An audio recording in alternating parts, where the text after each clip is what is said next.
Hello guys, आपका स्वागत है मेरे यूट्यूब चैनल हिंदी बाय निशा में। आज के इस वीडियो में हम कारक के जो प्रकार है यानी 4 कारक के जो प्रकार थे 4 उनके बारे में हमने पढ़ लिए थे। आज के इस वीडियो में हम बचे हुए 4 कारक के प्रकार के नाम के बारे में चर्चा करेंगे। ठीक है। पांचवा है हमारा अपादान कारक।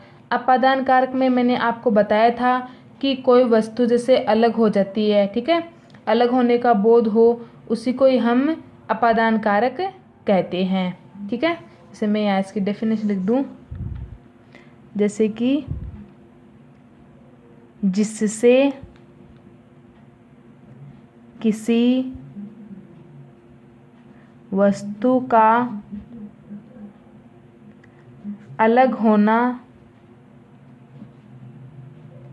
ज्ञात हो उसे अपादान कारक कहते हैं। उसे अपादान कारक कहते हैं। ठीक है। मैंने आपको बताया था कि जिससे किसी वस्तु का अलग होना उसका ज्ञात हो, उसका बोध किया जाए, उसे ही हम अपादान कारक कहेंगे। ठीक है। जैसे मैं इसका उदाहरण बता दूं आपको, जैसे कि पहला उदाहरण मैं आपके सामने ले रही हूँ। जैसे पत्ते पेड़ से गिर रहे हैं। पत्ते पेड़ से गिर रहे हैं। ठीक है। अब जो यहाँ पे पत्ते हैं वो पेड़ से गिर रहे हैं, यानी कि वो उनसे अलग हो रहे हैं। इसमें ये बताया जा रहा है कि पेड़ पत्ते से गिर रहे हैं। ठीक है।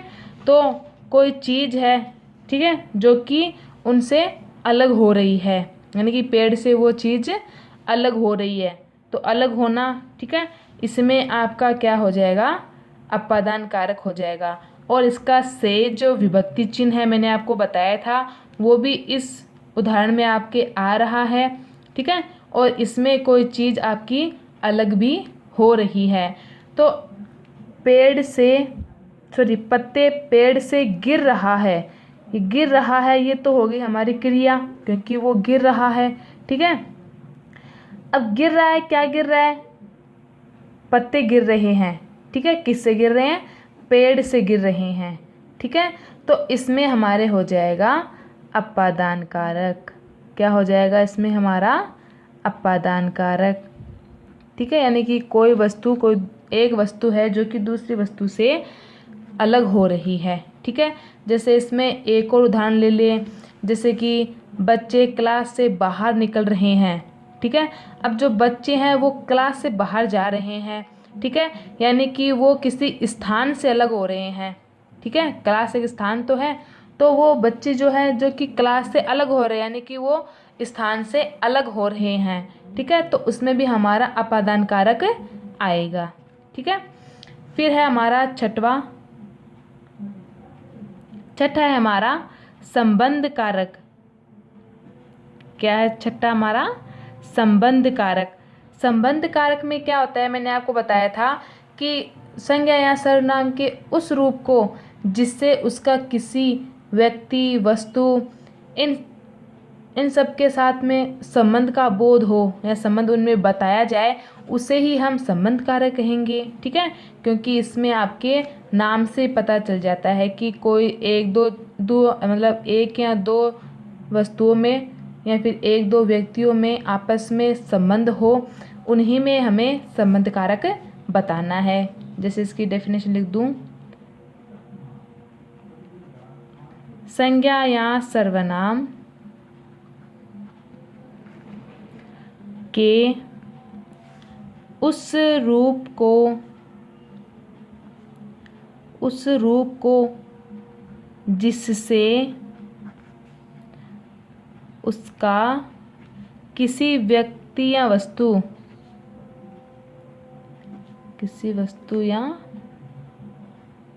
व्यक्ति के साथ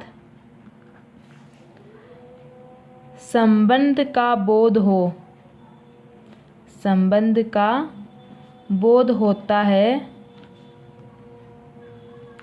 उसे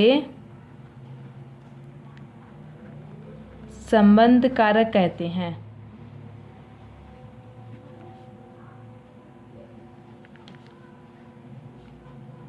ठीक है।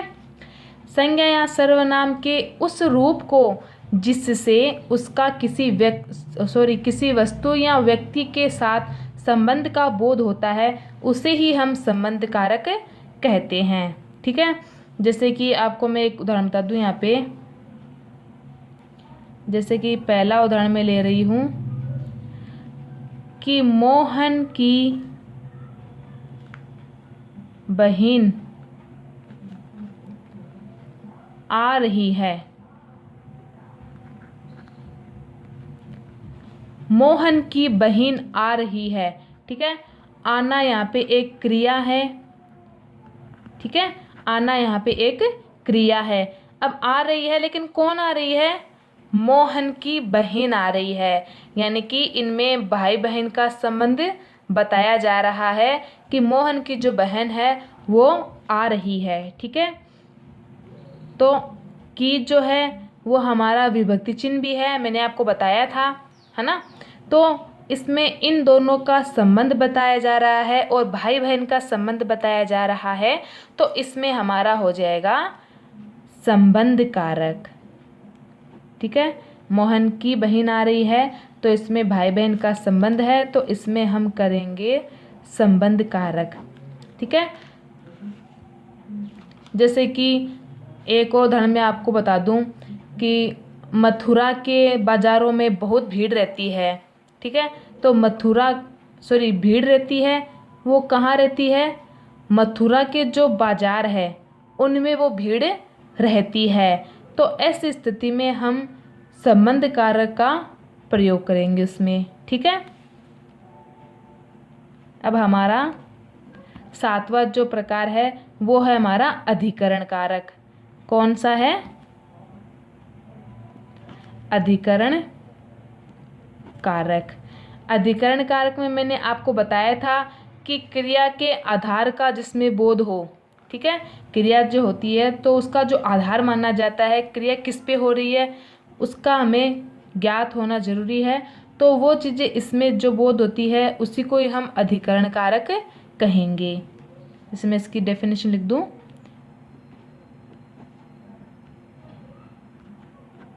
जिन शब्दों से क्रिया के आधार का बोध होता है वे अधिकरण कारक कहलाते हैं। वे अधिकरण कारक कहलाते हैं। ठीक है। जिन शब्दों से क्रिया के आधार का बोध होता है वे अधिकरण कारक कहलाते हैं। ठीक है। जैसे इसका मैंने उदाहरण लिया था स्टार्टिंग में, पहले वाली वीडियो मैंने इसका उदाहरण लिया था कि जैसे मोहन कुर्सी पर बैठा है, ऐसा कुछ लिया था मैंने ना। तो कुर्सी पर जो शब्द था वो हमारा अधिकरण कारक था। ठीक है। क्योंकि वो आधार यानी कि वो उस पर ही बैठा है, कुर्सी पर बैठा है, वो नीचे नहीं बैठा। मतलब उसमें ज्ञात हमारा किया हुआ था कि वो किस पर बैठा है, कुर्सी पर बैठा है, यानी कि उसके में आधार का जो प्रयोग हो रहा था तो उसमें हमारा अधिकरण कारक आ रहा था। जैसे मैं इसमें एक और उदाहरण आपको बता दूं।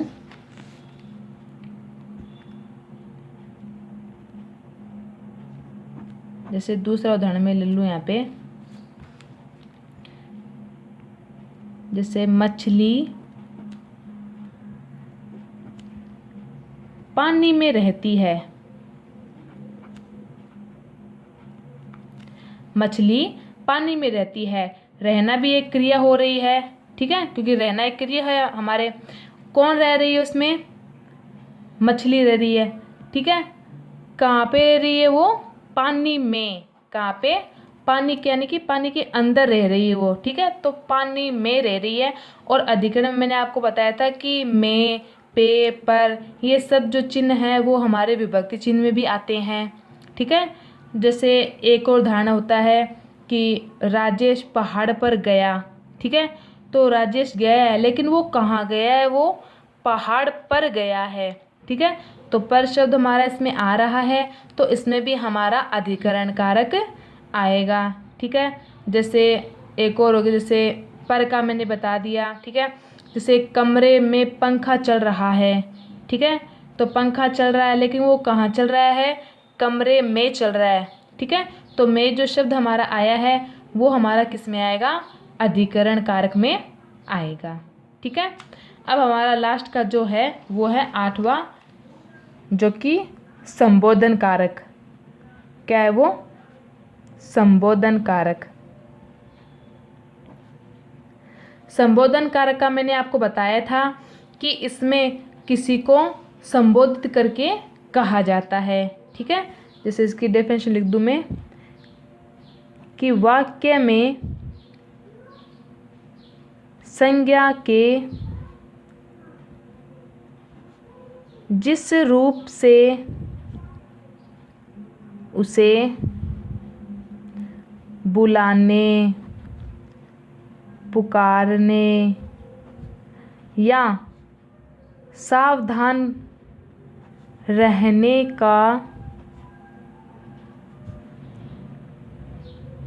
बोध होता है, उसे संबोधन कारक कहते हैं। उसे संबोधन कारक कहते हैं। ठीक है, वाक्य में संज्ञा के जिस रूप से उसे बुलाने या पुकारने या सावधान रहने का बोध होता हो, उसे ही हम संबोधन कारक कहेंगे। इनमें मैंने आपको बताया था कि इनके विभक्ति चिन्ह क्या होते हैं, जैसे हे, रे, अरे, ओ। ये जो शब्द है वो क्या है? इनको पुकारने के या बुलाने के या सावधान रहने के प्रतीक है। जैसे कि पहला मैं बता दूं आपको, जैसे पहला ले ले कि बाल को, यहाँ संबोधन का आपको चिन्ह लगाना है। बाल को कहाँ जा रहे हो? बाल को कहाँ जा रहे हो? कहाँ शब्द है तो हमने यहाँ पे परसमवाचक चिन्ह लगाया है। ठीक है, बाल को कहाँ जा रहे हो, यानी कि यहाँ पे पुकारने का बताया गया है कि भाई बाल को तुम कहाँ जा रहे हो, यहाँ पे पूछा गया है। ठीक है, तो कहाँ जा रहे हो यानी कि जाने की क्रिया हो रही है, जा रहे हैं, तो ये तो क्या है? हमारी एक क्रिया हो गई। ठीक है, अब जो पुकारने वाला है यानी कि पीछे से जो पुकारने वाला है, ठीक है, तो वो कह रहा है कि बाल को कहाँ जा रहे हो, तो उनको पूछा जा रहा है, संबोधित करके उनको कहा जा रहा है कि तुम लोग कहाँ जा रहे हो। ठीक है, तो ऐसे में हमारा संबोधन कारक होगा। जैसे एक और उदाहरण होता है कि ओ भाई, यानी कि ये पुकारने का शब्द हो गया, जैसे ओ भाई मेरी बात तो सुनो।